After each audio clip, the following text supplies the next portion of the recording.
আর radio টিভিতে অসত্য প্রচার এবং বাগাড়ম্বরই এদের একমাত্র পুঁজি। দেশের এই চরম দুর্দিনে দেশপ্রেমিক জাতীয়তাবাদী শক্তি এবং ইসলামী আন্দোলনরত দলগুলো সহ গোটা জাতিকে আহ্বান জানাই, ঈমান হেফাজত এবং দেশের স্বাধীনতা রক্ষার জন্য সকল প্রকার ভেদাভেদ ভুলে যান। সেই সাথে দলীয় সংকীর্ণতার ঊর্ধ্বে উঠুন। আভ্যন্তরীণ কোন্দল থাকলে মিটিয়ে ফেলুন। একমাত্র মুসলমান পরিচয়ে কাঁধে কাঁধ মিলিয়ে দাঁড়ান আর ঐক্যবদ্ধ হয়ে কোরআন প্রতিষ্ঠার আন্দোলনে ঝাঁপিয়ে পড়ুন। সকলকেই মনে রাখতে হবে কাফের মুশরিক মুনাফিকদের অধীনে গোলামীর জিন্দেগির চাইতে ঈমান হেফাজত এবং স্বাধীনতা রক্ষার জিহাদে শরীক হয়ে শাহাদাতের মৃত্যু হাজার গুণে শ্রেয়।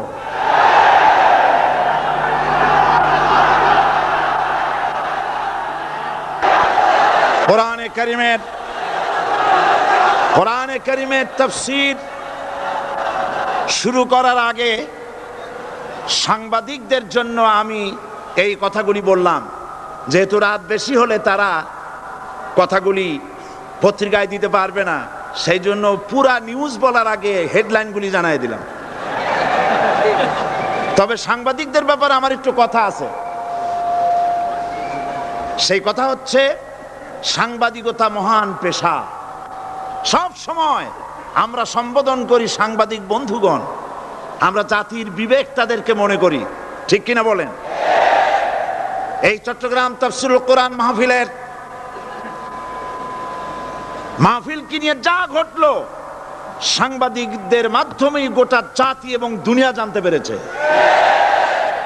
ওই সব সাংবাদিকদেরকে আমি আমার অন্তরের অন্তঃস্থল থেকে মোবারকবাদ জানাই, যে সব সাংবাদিকরা জীবনের ঝুঁকি নিয়ে সত্যকে বিকশিত করেছেন। কিন্তু তার মধ্যেও কিছু কিছু সাংবাদিক আছে, আমি তাদেরকে দু একটি কথা না বলে পারবো না। বলবো? বলাই লাগবে। তার মধ্যে একটি পত্রিকা যার নাম জনকণ্ঠ ওরফে রকণ্ঠ, এই পত্রিকাটি আজ রিপোর্ট করেছে জনকণ্ঠ, সশস্ত্র ক্যাডার প্রহরায় চট্টগ্রামে সাঈদীর তাফসীর মাহফিল শুরু। আজকের এই লক্ষ লক্ষ জনতাকে জিজ্ঞেস করতে চাই, এই লক্ষ লক্ষ জনতা আপনারা কোন সশস্ত্র ক্যাডার চোখে দেখেছেন?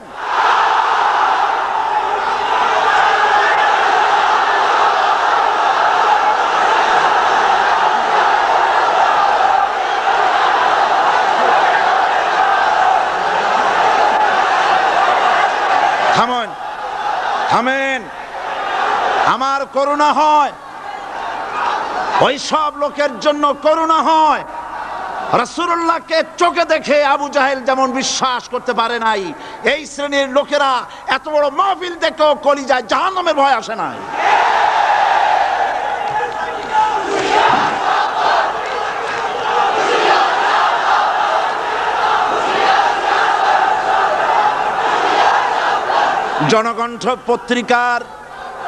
জনকণ্ঠ পত্রিকার সাংবাদিক যদি খুঁজে খুঁজে সশস্ত্র ক্যাডার আপনি এভাবে খুঁজে খুঁজে পান, সাংবাদিকতার চাকরি ছেড়ে পুলিশে চাকরি নিন। আপনার দ্বারা অন্তত পুলিশ বাহিনী উপকার পাবে। এত বড় মিথ্যে কথা লিখবেন না, আপনাকেও মরতে হবে এবং আল্লাহর কাছে আপনাকেও জবাবদিহি করতে হবে। এবার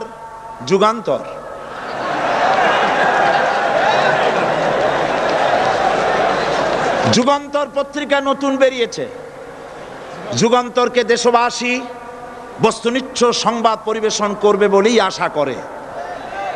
জনকণ্ঠের মতো জঘন্য কণ্ঠে যুগান্তর পরিণত হোক, জাতি তা চায় না। যুগান্তরের রিপোর্টার কি রিপোর্ট করলেন? আপনি লিখেছেন হাইকোর্ট, আপনি যা লিখেছেন আমি তা পড়ছি। সাইদি বলেন এ সরকারকে জালিম সরকার আখ্যায়িত করে বলেন, আগুন নিয়ে খেলা করবেন না, বেশি বাড়াবাড়ি করলে পিটিয়ে দিল্লিতে পাঠায় দেব। এই লক্ষ জনতা সাক্ষী দেন, সরকারকে পিটাইয়া দিল্লি পাঠাবে, এই কথা আমি বলেছি।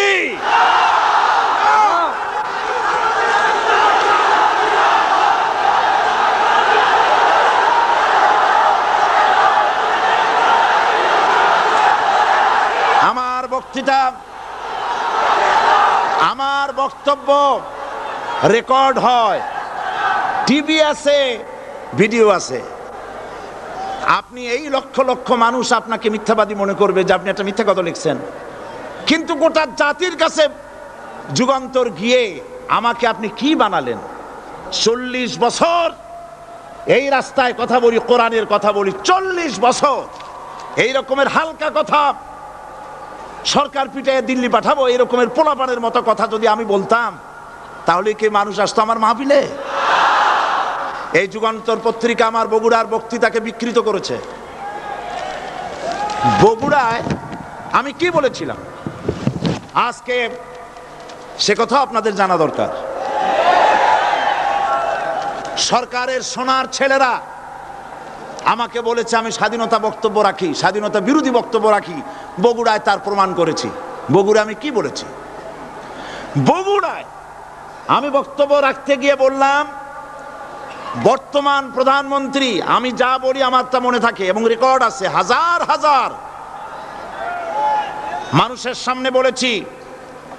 কোন পত্রিকা এরকমের বেকায়দা রিপোর্ট করে না যেমন আজকে আপনি করেছেন, পিটাইয়া দিল্লি পাঠাবো। কি আর কেউ করেছে রিপোর্ট? সেখানে আমি বলেছি 4 দলের মহাসমাবেশগুলি দেখে প্রধানমন্ত্রীর মাথা খারাপ হয়ে গেছে। আর মাথা খারাপ হইতেই পারে, যেহেতু ফ্যামিলি অ্যাফেয়ার্স যদি খারাপ থাকে মাথা গরম থাকে। আমি সেখানে বলেছি প্রধানমন্ত্রী তিনি বলেছেন 4 দল একত্রিত হয়ে বাংলাদেশটারে পাকিস্তান বানাবে। দেখছেন না পত্রিকায়? আমি বলেছি দেখেন, একটা দেশের প্রধানমন্ত্রী মিথ্যা কথা বলেন, আমি এই রকমের কথা বলবো না, তবে উনি যা বলেন তা কিন্তু সত্য নয়। মিথ্যাবাদী আমি বলতে পারি না, বলবোই না, তবে যা বলেন তা সত্য নয়। আস্তে করে বলছি। উনি বলছেন দেশটারে পাকিস্তান বানাবে 4 দল। আমি বললাম বিগত 21 বছর যারা দেশ চালাইছে তারাই তো 4 দলের মধ্যে আছে না নাই? পাকিস্তান বানাইছে তারা? আচ্ছা আপনারা বলেন পাকিস্তান কাছে না হিন্দুস্তান কাছে? আমি বলেছি যদি বাংলাদেশকে কেউ পাকিস্তান বানাতে চায় তাহলে সর্বপ্রথম কাশ্মীর পাকিস্তান হতে হবে, তারপরে হিন্দুস্তানকে পাকিস্তান হতে হবে। এটা যেমন সম্ভব নয়, কিয়ামত পর্যন্ত বাংলাদেশ পাকিস্তান হওয়া সম্ভব নয়।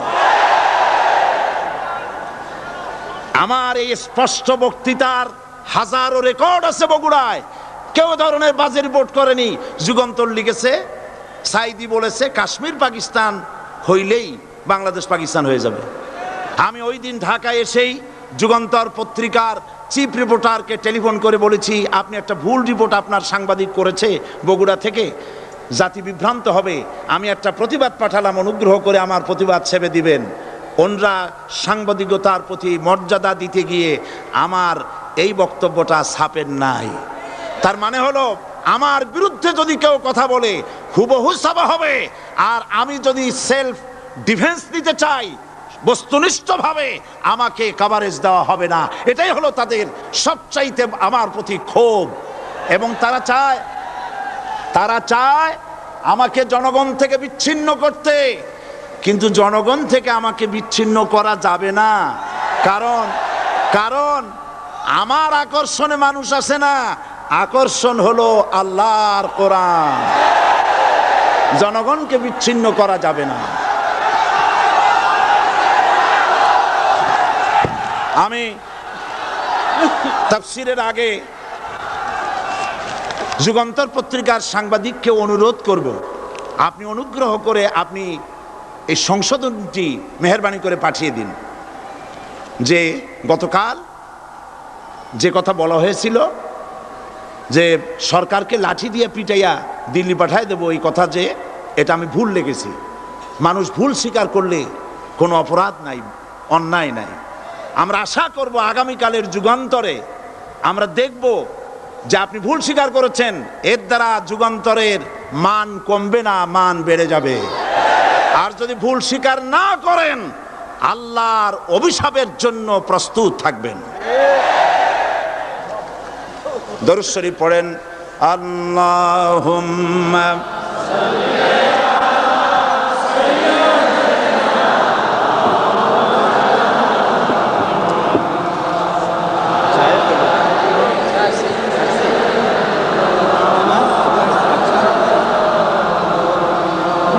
আল্লাহুম্মা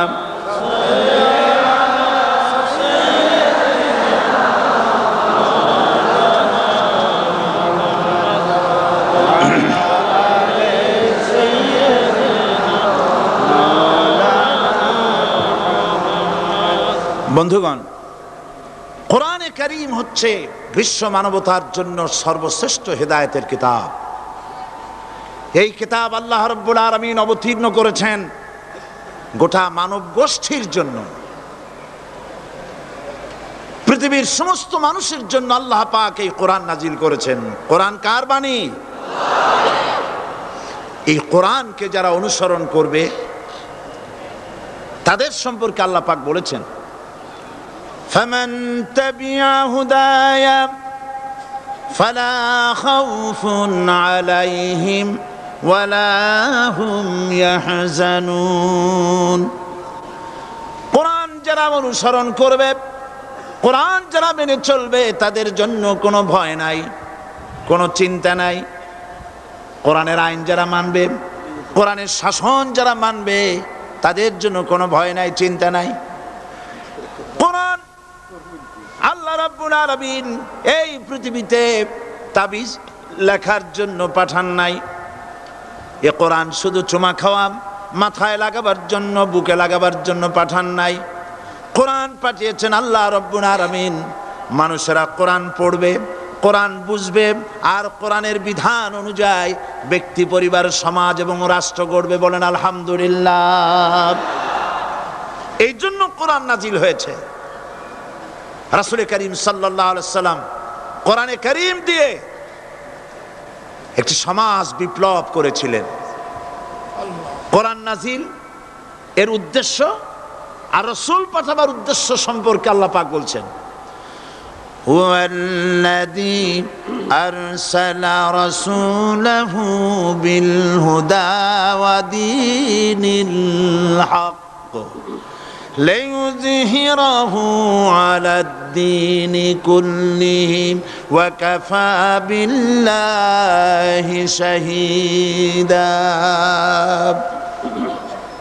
আমি আমার রাসূলকে দ্বীনে হক আর সত্যের বিধান সহকারে দুনিয়ায় পাঠিয়েছি, এই জন্যে লিইয়ুযহিরাহু আলাদ-দীনি কুল্লিহি আই লিইয়ুগলিবাহু আলা সাইরিল আদিয়ান, যাতে করে মানব গোষ্ঠীর উপরে, মানুষের তৈরি করা মতবাদের উপরে ইসলামকে যেন বিজয়ী করে দেন। ইসলাম বিজয়ী করে দেওয়ার জন্যে, কোরআনকে বিজয়ী ভূমিকা আনার জন্য আমি রাসূল পাঠিয়েছি, বিধান পাঠিয়েছি। সেই আল্লাহ পাক আমাদের জন্য এ কোরআন দিয়েছেন পৃথিবীতে আইন এবং বিধান মেনে চলার জন্য। এই কোরআন মানুষের ইহকাল এবং পরকালের মুক্তির দিশা দেখায়। কোরআন যারা মানে তারাই শান্তি পায়, যারা মানে না তারাই অশান্তি মধ্যে বসবাস করে। আজকে আপনারা বলেন, পৃথিবীতে সবচাইতে অশান্তিতে কারা? মুসলমান। পৃথিবীতে সবচাইতে অশান্তিতে কারা? তাহলে অর্থ দাঁড়ায় এই যে কোরআন যাদের কাছে থাকবে, কোরআন যারা তেলাওয়াত করবে, কোরআনের আইন কানুন যারা পড়বে, কোরআন যাদের বাড়িতে থাকবে, তারাই সব থেকে অবহেলিত, লাঞ্ছিত হবে। অর্থ কি তাই হবে নাকি? না, তা হবে না। আল্লাহ পাক বলেছেন, তাহা মা আনজালনা আলাইকাল কুরআনা লিতাশকা। নবী হে, এই কোরআন আমি অবতীর্ণ করেছি এজন্য নয় যে কোরআন আপনার ভাগ্যকে বিনষ্ট করে দেবে, বরং কোরআন এসেছে ভাগ্যকে সুপ্রসন্ন করার জন্য। সুবহানাল্লাহ। সেই কোরআন থেকেই আমরা আলোচনা করেছি। গতকাল আলোচনা করেছিলাম সূরা আল বাকারার 255 নম্বর আয়াত। আয়াতটার নাম কি? আয়াতুল কুরসি। গতকালকের মতো আজও আসুন আমার সাথে তেলাওয়াত করেন। আউযু বিল্লাহি মিনাশ শাইতানির রাজিম। বিসমিল্লাহির রাহমানির রাহিম। প্রত্যেক অক্ষরে অক্ষরে 10 করে নেকি এখন আমাদের নামায় আমলে লেখা হচ্ছে। সুবহানাল্লাহ। গলা ছেড়ে দিয়ে সবাই পড়েন আমার সাথে।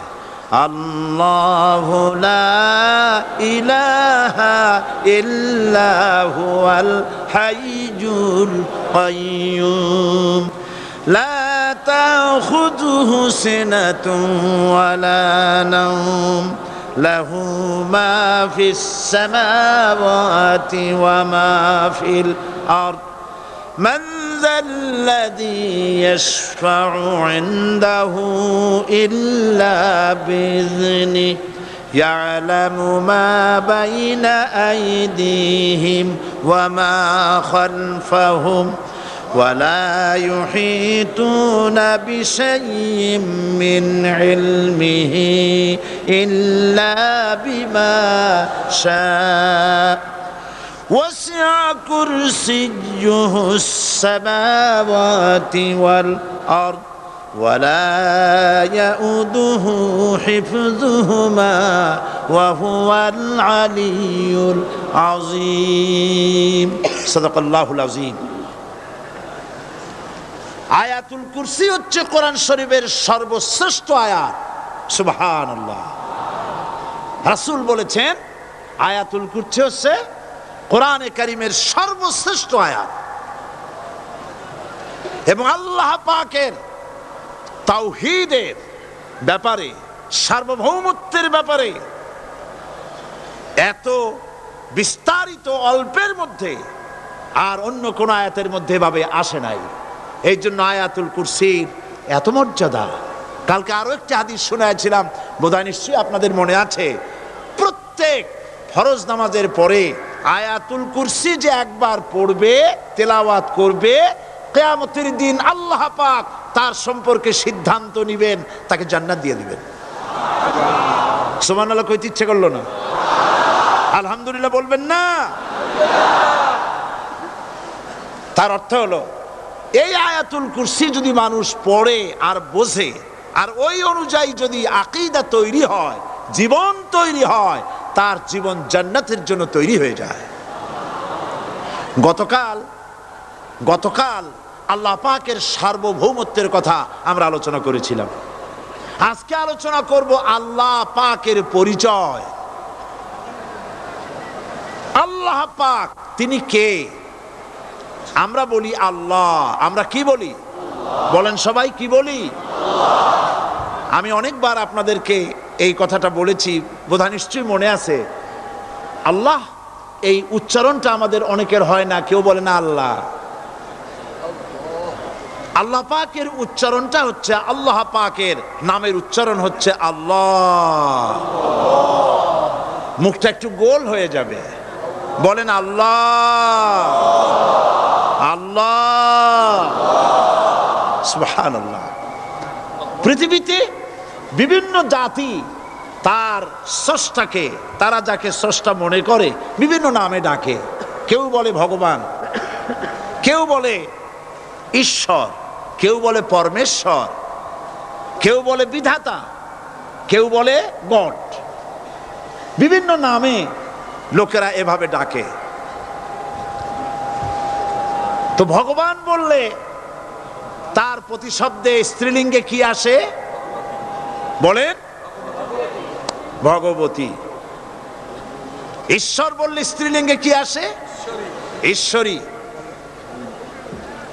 বিধাতা বললে তার স্ত্রীলিঙ্গে কি আসে?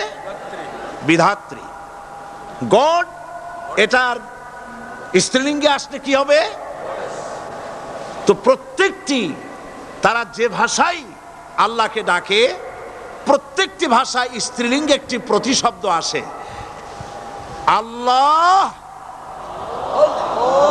এর স্ত্রীলিঙ্গে, এর প্রতিশব্দে আরেকটি শব্দ কি গোটা বিশ্ব খুঁজে পাওয়া যাবে? জোরে বলেন, যাবে? যাবে না। এবং অন্যান্য নামগুলি সন্ধি বিচ্ছেদ করলে অর্থই হবে না। গড, এটাকে যদি উল্টায়া বলা হয় তাহলে কি হয়ে যাবে? এবার দেখুন, আল্লাহ এই নাম, আল্লাহর পরিচয় কি? যদি বলা হয় যে আল্লাহর পরিচয় কি, শুধু আল্লাহ দিয়ে আল্লাহকে চেনা যাবে, আল্লাহকে চেনা যাবে। আল্লাহ রাব্বুল আলামিন বলছেন, আল্লাহু লা ইলাহা ইল্লা হুয়াল হাইয়ুল কাইয়্যুম। আল্লাহ হচ্ছেন তিনি যিনি ছাড়া কোনো ইলাহ নাই, মাবুদ নাই, উপাস্য নাই। সুবহানাল্লাহ। এখন আল্লাহর যদি প্রথম একটা অক্ষর আলিফ ছেড়ে দেওয়া হয় তাহলে থাকবে কি? লিল্লাহ। এই লিল্লাহ দিয়েও কেউ যদি আল্লাহর পরিচয় পেতে চায় তাহলে পেয়ে যাবে। আল্লাহ রাব্বুল আলামিন কোরআনে কারীমের ভিতরে শুধু লিল্লাহ দিয়েও আল্লাহকে চেনার ব্যবস্থা করেছেন। লিল্লাহি মা ফিস সামাওয়াতি ওয়া মা ফিল আরদ। আকাশ এবং জমিনের সার্বভৌমত্বের একচ্ছত্র মালিকানা কার? আল্লাহ পাকের। এখন লিল্লাহ থেকে একটা লাম ছেড়ে দেন, কি থাকবে? লাহু। এই লাহু দিয়েও আল্লাহর পরিচয় পাওয়া যাবে, যাবে না?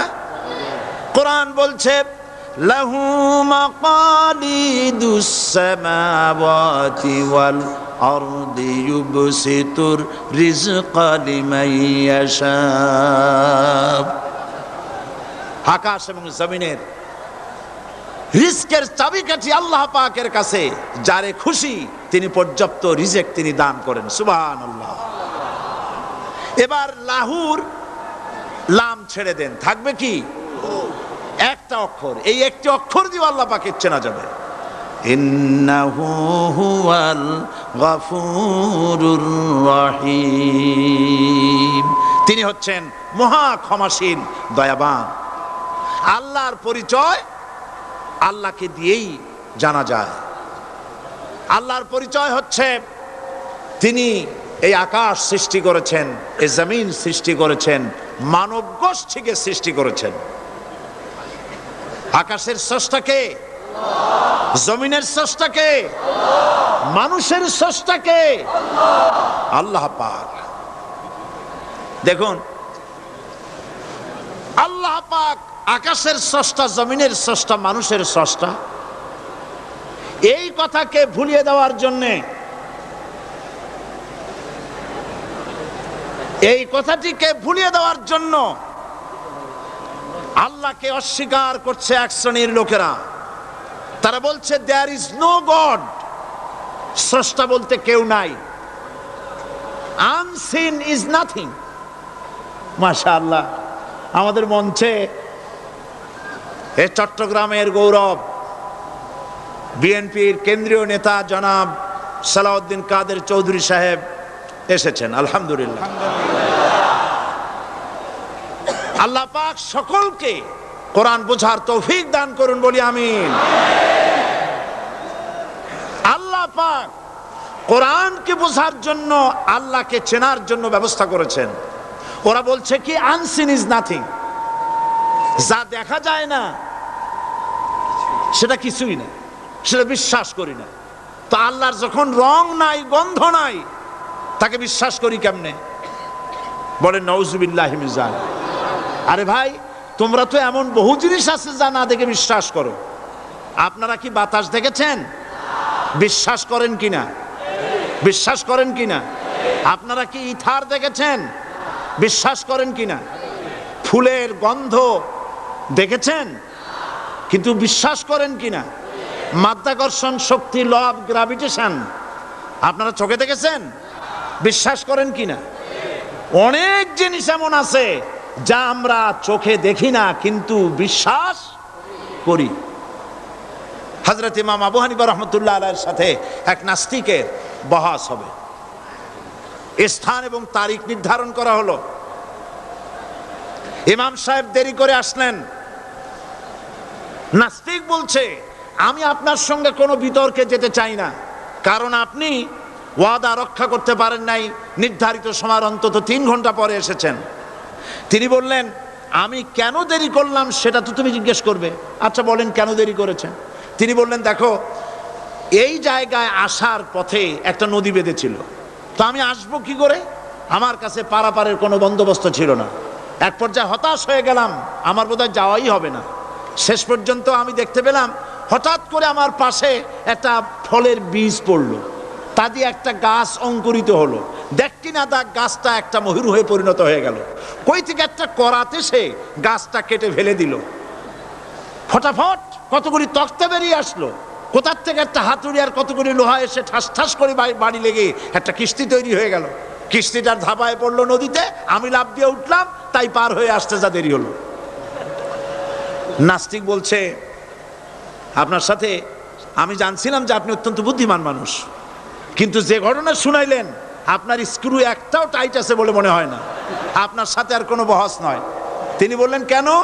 কয় বহস না, আপনি বলছেন যে এইরকম একটা গাছ চারা হয়ে গেল, সাথে সাথে বিনা মিস্ত্রিতে গাছটা কাটলো, তারপর এইটা দিয়ে তক্তা হইলো, লোহা আসলো, হাতুড়ি হইলো, বিনা মিস্ত্রিতে কিস্তি তৈরি হয়ে গেল, নৌকা এটা পড়লো নদীতে, আর বিনা মাঝিতে আপনি পার হয়ে আসলেন। এটা কি আদৌ সম্ভব? ইমাম আবু হানিফা রাহমাতুল্লাহ আলাইহি বলছেন, তোমার সাথে আমি কোনো কিতাব দিয়ে ঝগড়া করব না, কোনো কিতাব দিয়ে আমি তোমার সাথে বহস করব না। এই একটি দৃষ্টান্ত তোমার জন্য যথেষ্ট। একটা মিস্ত্রি ছাড়া যদি একটা কিস্তি তৈরি না হতে পারে, একটা গাছ কেটে তক্তা যদি না হতে পারে, এই বিশাল আকাশ, এই বিশাল জমিন, আর তোমার মতো এরকম একটা সুন্দর মানুষ বিনা মিস্ত্রিতে বিনা স্রষ্টায় তৈরি হলো কেমনে? এক কথায় নাস্তিক বলছে, আমার জীবনের ভুল ধরা পড়লো। নাস্তিক বলছে, জীবনের ভুল ধরা পড়েছে, আমি মুসলমান হয়ে গেলাম। লা ইলাহা ইল্লাল্লাহু মুহাম্মাদুর রাসূলুল্লাহ। জোরে পড়েন, লা ইলাহা লা ইলাহা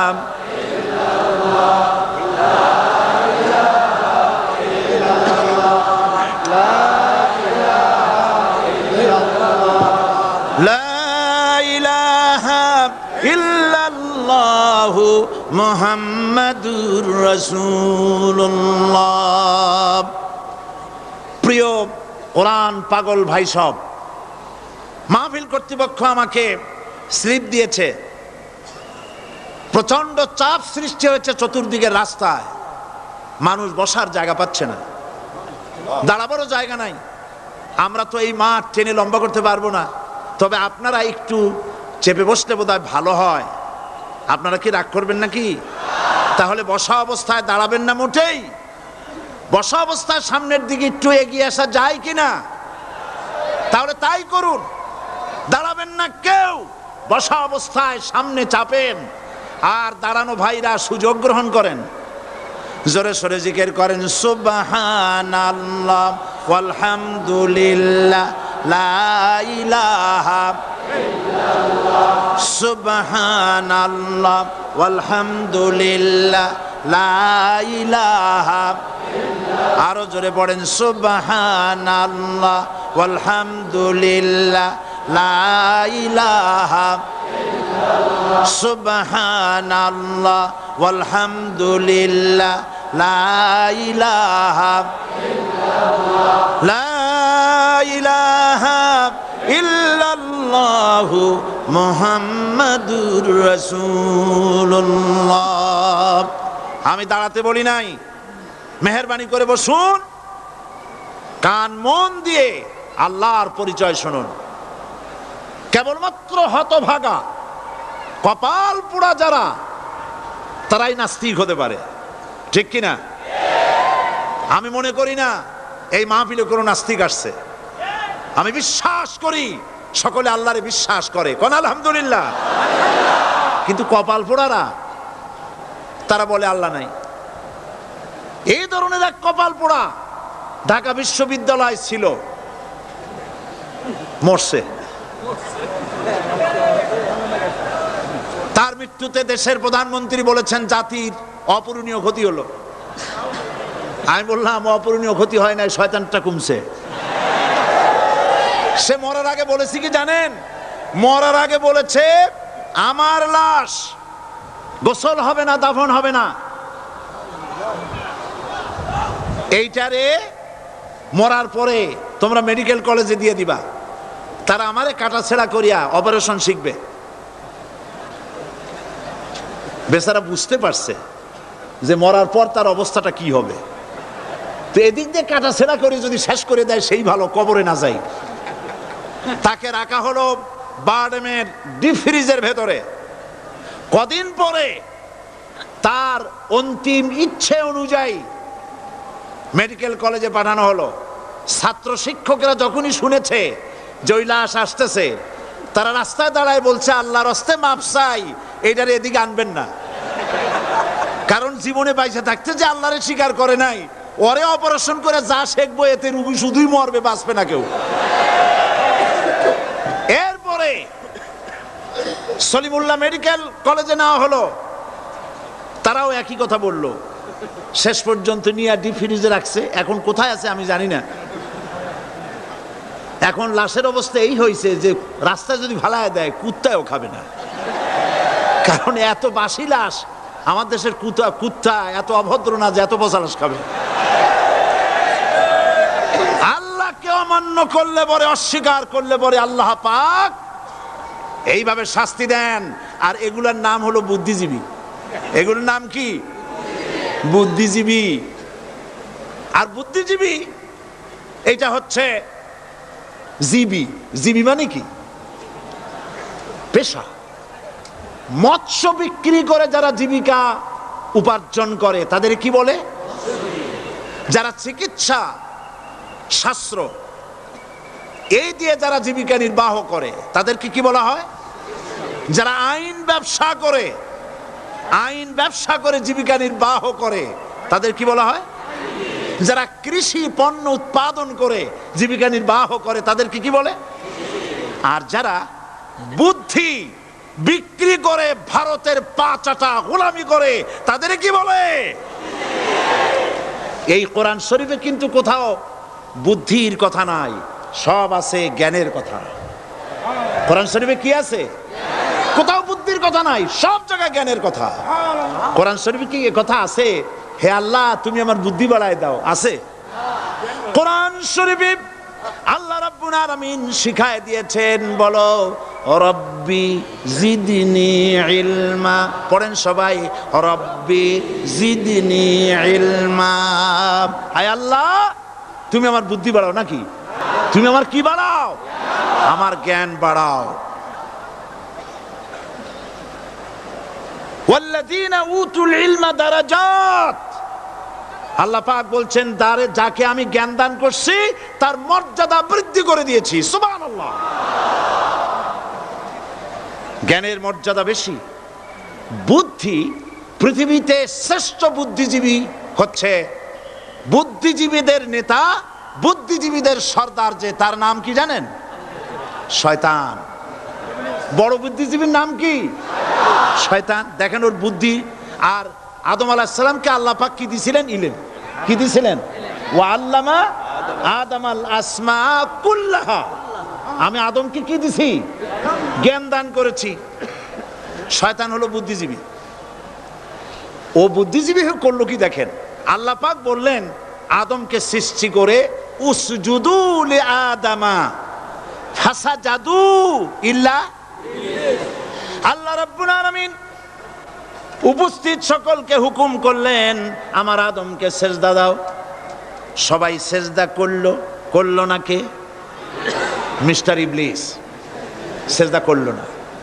আল্লাহ পাক প্রশ্ন করলেন, ইবলিস তুমি আমার হুকুম মানলে না কেন? কেন তুমি সেজদা করলে না? শয়তান তখন বুদ্ধির আশ্রয় নিল। শয়তান বলল, খালাকতানি মিন নার ওয়া খালাকতাহু মিন তিন। আয় আল্লাহ, তুমি তো আমারে বানাইছো আগুন দিয়ে, আর আদমকে বানিয়েছো মাটি দিয়ে। আনা খায়রুম মিনহু, আমি তার থেকে উত্তম। কারণ তুমি আমাকে একটা অবৈজ্ঞানিক আদেশ করেছো।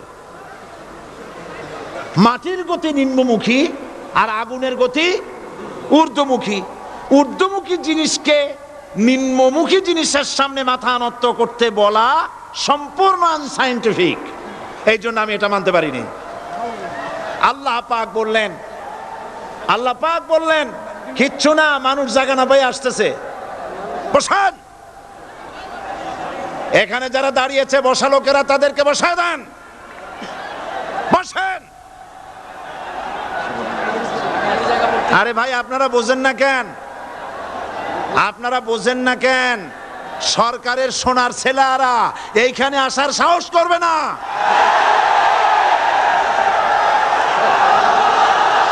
জায়গা পায় না।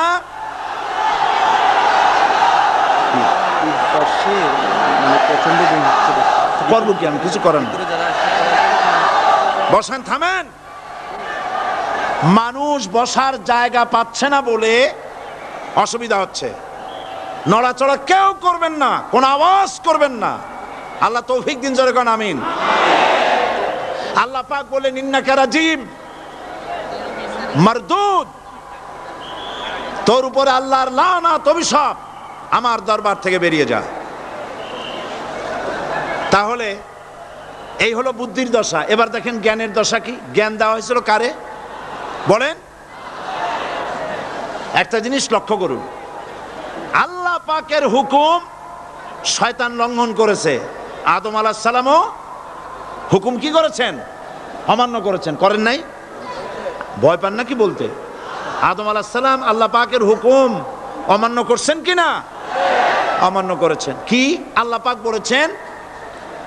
এই জান্নাতের সব কিছু নাজ নেয়ামত ভোগ করো, কিন্তু এই গাছের কাছেও যেও না।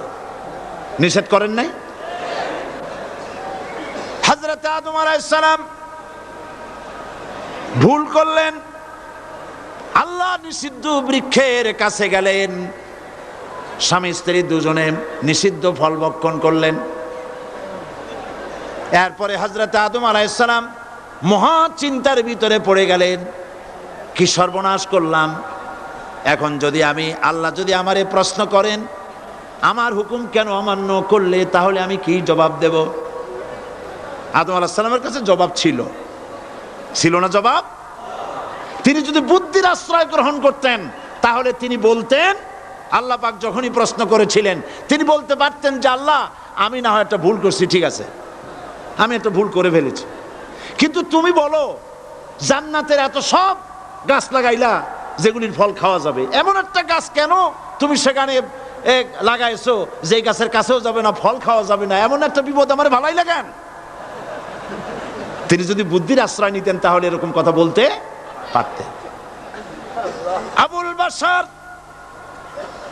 সমস্ত সৃষ্টি জগতের আদি পিতা হযরত আদম আলাইহিস সালামকে আল্লাহ পাক জ্ঞান দান করেছিলেন। তিনি বুদ্ধির আশ্রয় গ্রহণ না করে তিনি জ্ঞান দ্বারা বুঝতে পারলেন সবলকে দুর্বলকে যদি বাঁচতে হয় মহাশক্তিধরের সামনে বিনা শর্তে মাথা নিচু করে দিতে হয়, আর্গুমেন্ট করা যায় না। সত্য সত্যি আল্লাহ প্রশ্ন করলেন, আদম আমার হুকুমটা ভাঙলা কেন? হযরত আদম আলাইহিস সালাম কোনো আর্গুমেন্ট পেশ না করে তিনি বিনয়ের সাথে কেঁদে কেঁদে বললেন, রব্বানা যালামনা আনফুসানা ওয়া ইন লাম তাগফির লানা ওয়া তারহামনা লানাকুনান্না মিনাল খাসিরিন। সবাই পড়েন, রব্বানা যালামনা আনফুসানা ওয়া ইন লাম তাগফির লানা ওয়া তারহামনা লানাকুনান্না মিনাল খাসিরিন। হায় আল্লাহ পাক, আমি আমার নফসের উপরে জুলম করেছি, অত্যাচার করেছি, তুমি যদি আমাকে ক্ষমা না করো, দেখেন জ্ঞান কত, তুমি যদি আমাকে ক্ষমা না করো আর আমার প্রতি যদি করুণা না করো, তার মানে হলো শুধু ক্ষমা করলে হবে না, শুধু ক্ষমা করলে হবে না, ক্ষমা করে আমার প্রতি করুণা করে আবার তোমার রহমতের কোলে টেনে নিতে হবে, নইলে পরে লানাকুনান্না মিনাল খাসিরিন, ক্ষতিগ্রস্ত হয়ে যাব। মাফও করবা, করুণাও করবা। সুবহানাল্লাহি ওয়া বিহামদিহি। আল্লাহ পাক দুজনকেই পাঠায় দিলেন। শয়তান আসলো, শয়তান হইয়া আদম আলাইহিস সালাম হলেন, তার ভুল মাফ হয়ে গেল, নবুয়তের মর্যাদা দিয়ে আল্লাহ পাক পৃথিবীতে পাঠায় দিলেন। সুবহানাল্লাহ। সুতরাং কোরআন শরীফে কোথাও বুদ্ধির কথা নাই, জ্ঞানের কথা আছে। আল্লাহ পাক বলছেন, আমি আদম, আমি দাউদ এবং সুলাইমানকে জ্ঞান দান করেছি, ইব্রাহিমকে জ্ঞান দান করেছি। কোরআন শরীফের বহু জায়গায় শুধু জ্ঞানের কথাই বলা হয়েছে। সুবহানাল্লাহ। সুতরাং বুদ্ধিজীবী, এই বুদ্ধিজীবীরা তারা আসল জ্ঞানটা নাই। আসল জ্ঞান কোনটা বলেন, কোনটা? ডক্টর শহীদুল্লাহ মরহুম, আমি অনেকবার বলেছি তার কথা, আল্লাহ তাকে জান্নাতুল ফেরদাউস নসিব করুন, বলেন আমিন। ডক্টর শহীদুল্লাহ মরহুম বলতেন তার লোকদেরকে যে তোমরা বিদেশ থেকে অনেক ডিগ্রি নামের আগে আনতে পারো, তোমরা পণ্ডিত, একথা আমি স্বীকার করি, কিন্তু কোরআন শরীফের জ্ঞান যদি না থাকে তাহলে পণ্ডিতের আগে আর একটা শব্দ বসবে, মূর্খ পণ্ডিত। কোরআনের জ্ঞান পাণ্ডিত্যকে পরিপূর্ণ করে দেয়, কারণ ওয়ামা উতিতুম মিনাল ইলমি ইল্লা কালিলা। সুবহানাল্লাহ। আল্লাহ পাক বলছেন তোমাদেরকে সামান্যতম জ্ঞান দান করেছি। কতটুকুন জ্ঞান? কতটুকুন? সামান্যতম জ্ঞান দান করেছি। ইল্লা কালিল বলা হয় নাই, কালিলা, সামান্যতম। তমর অর্থ যারা বোঝেন তারা নিশ্চয়ই বুঝতে পারেন তমটা কি। সামান্যতম, সামান্যের সামান্যের কত কত সামান্যতম তা আল্লাহ পাক ভালো জানেন। এই জন্য আমি বলি, এই যে আল্লাহ সামান্যতম জ্ঞান আমাদের দিলেন, সুবহানাল্লাহ, এই সামান্যতম জ্ঞান যদি এইরকম হয়, গোটা পৃথিবীটা এখন নজরুল ইসলাম আমাদের জাতীয় কবি, আল্লাহ তারেও বেহেশত দান করুন, কোন আলহামদুলিল্লাহ, জোরে বলেন আমিন। নজরুল ইসলামও কবি, আর আমাদের দেশেও সরকারের ঘোষিত কবি, প্রধান কবি। একজন জাতীয় কবি তিনি বলছেন, মসজিদেরই পাশে আমার কবর দিও ভাই, যেন সকাল সন্ধে মুয়াজ্জিনের আজান শুনতে পায়। জাতীয় কবি। আর এই সরকারের দৃষ্টিতে প্রধান কবি যিনি, তিনি বলছেন, ফজরের আজান যখন শুনি মনে হয় বেশ্যা তার খরিদ্দার ডাকতেছে। আমি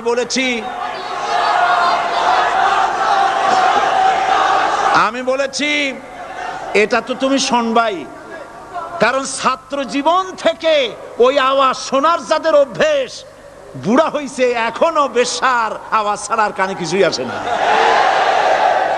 নাউজুবিল্লাহ, নাউজুবিল্লাহ, আল্লাহর লানত। বন্ধুগণ, মানুষ নাস্তিক হয় কখন?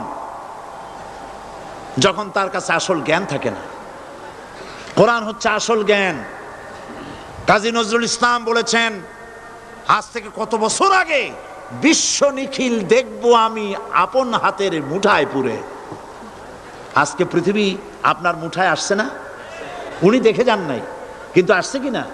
আজকের পৃথিবীর নাম হয়েছে গ্লোবাল ভিলেজ। গোটা পৃথিবী এখন একটা পল্লী। আমেরিকার নির্বাচনের ফলাফল আমরা এখানে বসে দেখতেছি, দেখতেছেন কিনা? আমেরিকা একটা প্যাঁচ লাগিয়ে গেছে না? কালকে বলছি আমেরিকায় তো এরকমের বাংলাদেশি প্যাঁচ লাগা উচিত ছিল না, কিন্তু প্যাঁচটা লাগলো কেন? আমার মনে হয় যে আমাদের দেশের সরকার প্রধান বারবার যাওয়াতে এই রোগ ওখানেও সংক্রামিত হয়েছে।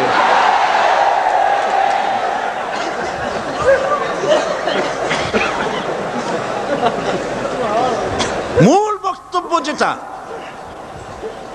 সেটা হচ্ছে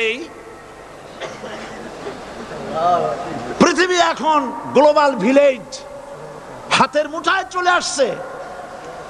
সারা দুনিয়ার খবর মুহূর্তের ভিতরে পাচ্ছেন, কম্পিউটারের ভেতরে আপনি বাজারঘাট করতে পারছেন। আপনার বাড়িতে কম্পিউটার টিপে, আমি এবার লন্ডন থেকে যখন আসতেছিলাম, এনসাইক্লোপিডিয়া ব্রিটানিকা 2000 সালের বইটা আনতে চাইলাম। তোরা বললো আপনি এটা নেবেন কেমনে, এ তো প্রায় 2 মণ ওজন হয়ে যাবে, এত ভাড়া দেবেন কেমনে প্লেনের? এটা 28 খণ্ড, 2 মণ ওজন হবে, দামও হবে জনমের মতো। তাই বললাম তাহলে আমি নেবো কেমনে? কই যে ডিস্ক নিয়ে যান, কম্পিউটার ডিস্ক। মারাত্মক কথা, সেটা কেমনে? ওরা আমাকে একটা কিনে দিয়ে দিল, এতটুকুন একটা ডিস্ক। এটা ঢুকাই দিলে 2 মণ 28 খণ্ড এটার মধ্যে ঢুকে গেছে। কি আজীব তামাশা! আপনার কম্পিউটার কে নাকি প্রশ্ন করেছিল যে বর্তমান যুগ তো কম্পিউটারের যুগ, ভবিষ্যতের যুগ কি হবে? যে জবাবে বলেছে ভবিষ্যৎ হবে বেশি কম্পিউটারের যুগ। গোটা দুনিয়া মানুষের মাথার মধ্যে আল্লাহ ঢুকাই দিচ্ছেন, সুবহানাল্লাহ বলবেন না? বিজ্ঞানের আবিষ্কার দেখে যারা কোরআন জানে না, বিজ্ঞানের প্রতি আকৃষ্ট হয়ে তারা মনে করে বিজ্ঞান বুঝি সব। না, বিজ্ঞানের আবিষ্কার যত বাড়বে কোরআন বোঝা তত সহজ হবে। তাও সুবহানাল্লাহ কইতে ইচ্ছা করে না? বিজ্ঞানের আবিষ্কার যত বাড়বে, কিয়ামত পর্যন্ত পৃথিবীর বিজ্ঞানীরা কোরআনের সামনে ভিক্ষুকের মতো 2টি হাত পেতে দাঁড়িয়ে থাকবে। কারণ ইয়াসিন ওয়াল কোরআনিল হাকিম, এটা বিজ্ঞানময় কোরআন। জোরে বলেন সুবহানাল্লাহ। বিজ্ঞান দিয়ে ভরা, সুবহানাল্লাহ। আমি অবাক হই, আল্লাহ বলছেন ওমা উতিতু মিনাল ইলমি ইল্লা কালিলা, সামান্যতম জ্ঞান দিছি।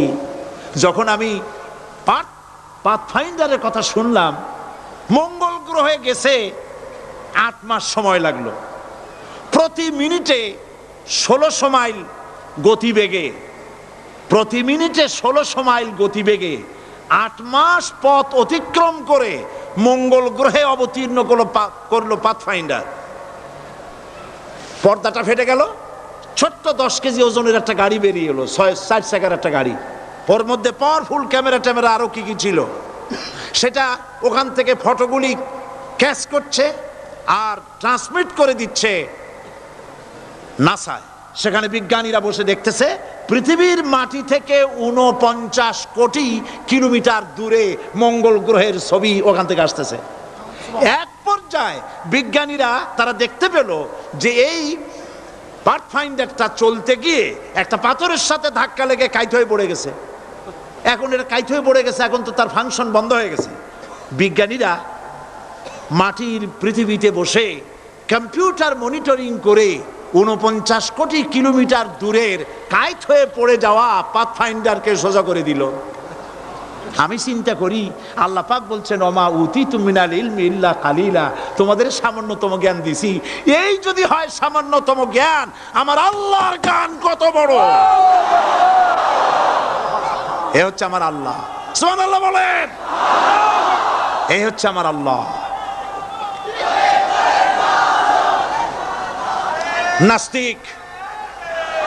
নাস্তিক মুরতাদ পৃথিবীর সবচাইতে নিকৃষ্ট মানব সৃষ্টির ভিতরে, উলাইকা শাররুল বারিয়া, মানব সৃষ্টির ভিতরে সৃষ্টিকুলের মধ্যে আল্লাহ যা সৃষ্টি করেছেন তার মধ্যে সবচাইতে নিকৃষ্ট হলো কাফের। সবচাইতে নিকৃষ্ট কি? যারা আল্লাহকে অস্বীকার করেছে, যারা নাস্তিক, যারা মুরতাদ। আল্লাহ পাক জ্ঞান দান করেছেন মানুষকে। সুতরাং আল্লাহ পাক কোরআনের মধ্যে তার নিজের পরিচয় ছোট্ট একটি সূরার মধ্যে ব্যাপক আকারে বলে দিয়েছেন। কি? মুখাপেক্ষী নন, তিনি কাউকে জন্ম দেন নাই, তাকেও কেউ জন্ম দেয়নি, আকাশ আর জমিনে আল্লাহর সমকক্ষ কেউ নাই।